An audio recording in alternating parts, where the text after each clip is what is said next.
નમસ્કાર જય હિન્દ મિત્રો. અત્રે ધ ફેશન માર્ટ દ્વારા આયોજિત વિડિયો સ્પીચ દ્વારા મારું વક્તવ્ય સાંભળનાર તમામ ભાઈઓ બહેનો અને વડીલોને મારા સ્વાગત.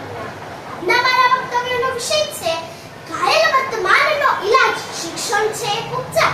આપણને વિચાર આવે છે કે શું આપણે વર્તમાન સમયમાં ઘાયલ છીએ? તો મારા મતે હા, આપણે વર્તમાન સમયમાં ઘાયલ છીએ રાજકારણ રૂપી ધંધાથી. કોઈ ઘટાદાર વૃક્ષ હોય એના મૂળિયા ખૂબ જ ઊંડા હોય છે અને તેને સડો લાગે તો તેને કાપવાની શરૂઆત ઉપરથી જ કરવી જોઈએ. હા, હું વાત કરું છું રાજકારણ રૂપી ધંધાની. રાજકારણમાં રહેલા વ્યક્તિઓમાં વફાદારી, પ્રામાણિકતા અને કર્મનિષ્ઠા જેવા ગુણો હોવા જોઈએ. જો આમાં કોઈ ગડબડ થાય ને તો દેશની તંદુરસ્તી જોખમાય છે.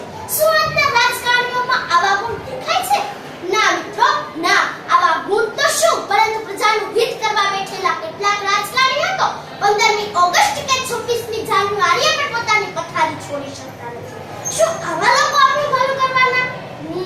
જે પોતાનું જ ભલું કરવામાં લાગેલા હોય એ બીજાનું ભલું કેમ વિચારવાના? કહેવામાં તો આવે છે કે ભારત એક સ્વતંત્ર અને લોકશાહી દેશ છે. લોકશાહી એટલે લોકોથી, લોકો માટે અને લોકો દ્વારા ચાલતું શાસન. પરંતુ આજે મને કહેતા જરા પણ સંકોચ નથી થતો કે આજનું શાસન એટલે લોકોના વિશ્વાસઘાતથી પોતાના માટે અને પોતાના દ્વારા ચાલતું શાસન એટલે જ રાજકારણ. અને આપણો ભારત દેશ એટલે શબ્દ એક શોધો ત્યાં સરિતા નીકળે, કુવો એક ખોદો ત્યાં સરિતા નીકળે. ત્યારે જુદી તાસીર છે ભારતની આ ધરતીની. અહીં મહાભારત વાવો ને તો ગીતા નીકળે, અહીં મહાભારત વાવો ને તો ગીતા નીકળે. હજુ એક ધબકે છે લક્ષ્મણની રેખાઓ, હજુ એક ધબકે છે લક્ષ્મણની રેખાઓ કે જ્યાંથી રાવણો પિતા નીકળે, કે જ્યાંથી રાવણો પિતા નીકળે. આજે આપણે મોંઘવારી, ગરીબી, બેકારી, વસ્તી વધારો, વ્યાપારીકરણ અને શિક્ષણના સ્તરને સુધારવાના ઘણા પ્રયાસો કરી રહ્યા છીએ. અને આવી સમસ્યાનું પાવર કંટ્રોલ ઉપરની સત્તાવાળા રાજકારણીઓ પાસે છે. એ તો નથી આવી બાબતોને સુધારવા માંગતા કે નથી એમાં કોઈ પરિવર્તન લાવી શકતા, પરંતુ એ તો પોતાના ખિસ્સા અને બેંક બેલેન્સ કેવી રીતે ભરી શકાય એની જ મથામણ કરી રહ્યા છે. આ તો એવી જ વાત થઈ ને, વાળે જ જીભડા ગળે તો પ્રજા કોની પાસે છે? ઘણી ચૂંટણીઓ દરમિયાન આવા લોકો પોતાના ભાષણોમાં વિકાસ અને પરિવર્તનના વચનો આપી દે છે ને પ્રચાર માધ્યમો દ્વારા શિક્ષિત જનતાને તાબે કરવાનો પ્રયત્ન કરે છે. અને આ પ્રયત્નમાં તેઓ સફળ થઈ જનતાને છેતરવાનું કામ શરૂ કરી દે છે. અને કેટલાક યુવાનો તો લાલચમાં આવીને નેતાઓના ચેલા બની જાય છે. આવા ભ્રષ્ટ રાજકારણ માટે મને બે પંક્તિ કહેવાનું મન થાય. હું ભાઈ નવા યુગનો ચેલો છું, ભાઈ રાજકારણનો ચેલો છું, ભાઈ નવા યુગનો ચેલો છું, હું રાજકારણનો ચેલો છું. પવન પ્રમાણે સઢ ફેરવી લાભ મળે ત્યાં લોટું છું, ભાઈ નવા યુગનો ચેલો છું, હું રાજકારણનો ચેલો છું. જેની હાંકો વાગે સરકારમાં એ નેતાને પીંછાળું છું. મુરલા ગાય પ્રચાર માધ્યમે વિમાન યાત્રાએ શોભું છું, ભાઈ નવા યુગનો ચેલો છું, હું રાજકારણનો ચેલો છું. મિત્રો, આજનો રાજકારણી પણ જાણે છે કે એકવાર સત્તા મળી ગયા પછી પોતાએ ધાર્યું એ જ કરવાનું. આપેલા વચનોના જવાબ વિચારી થોડી જનતા શું માંગવાની? ત્યારે પ્રજાને સમજાય છે કે આજે અમારા બનાવેલા અમને બનાવે છે.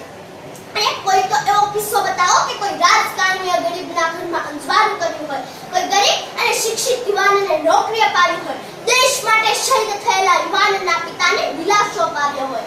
અરે આશ્વાસન તો દૂર, પરંતુ એકવાર સત્તા મળી ગયા પછી બોલવાના શિષ્ટાચાર પણ ભૂલી જાય છે.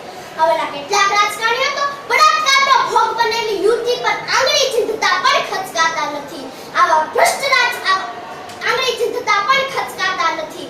બગલા મોતી ચડે ને હજલા ભૂખે મરે, સત્ય ફાંસીએ ચડે ને જૂઠાના ધ્વજ પર ફરે. આવી રાજકારણની વિકૃતિ જોતા મને એવું લાગે છે કે આવનારા સમયમાં માણસો ઈશ્વરનો વિશ્વાસ નહીં કરશે. હસ્તિનાપુરને દિલ્હી થયું એનો મને કોઈ વાંધો નથી, પરંતુ ત્યાં રાજ તો હજુ કૌરવ જ કરે છે. રાજકારણમાં તો સરદાર વલ્લભભાઈ પટેલ પણ હતા. એમણે પણ ઘણી કૂટનીતિઓ અપનાવી હતી, પરંતુ પોતા માટે નહીં, દેશને આઝાદ કરવા માટે. સરદારે એમ પણ કહ્યું હતું કે જો આ કૂટનીતિઓ મેં મારા માટે અપનાવી હોય ને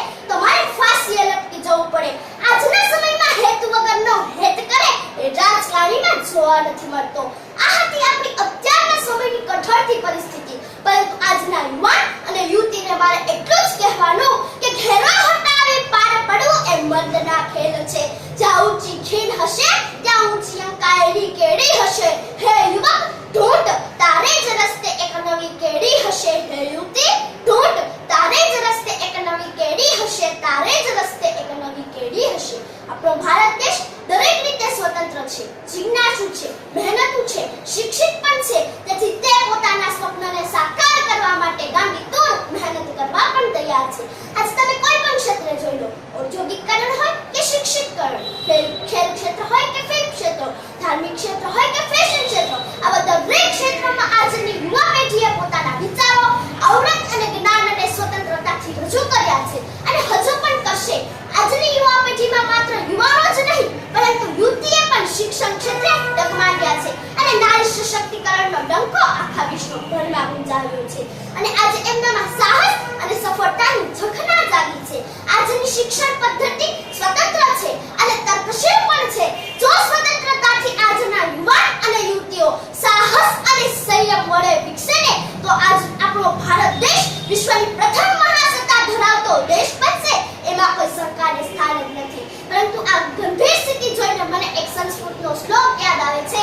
એષાં ન વિદ્યા ન તપો ન જ્ઞાનમ ન જ્ઞાનમ ન શીલમ ન ગુણો ન ધર્મમ તે મૃત્યુ લોકે ભૂમિ ભારભૂતા મનુષ્ય રૂપેણ મુગાસ ચરંતિ.